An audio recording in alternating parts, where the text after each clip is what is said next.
Bu bizim ana dilimiz. Çünkü ulaşım olmadığı gibi biz her şeye bu ışıklığıyla ulaştık. Çobanlık yapıyoruz.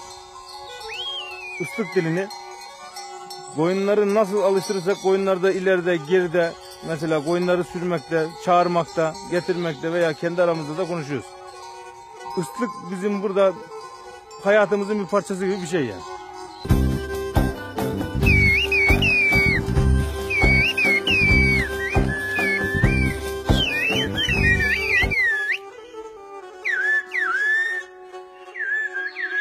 Annemden babamdan biz öğrendik. Biz de çocuklarımıza öğrettik. Şimdi de torunlara öğrettik.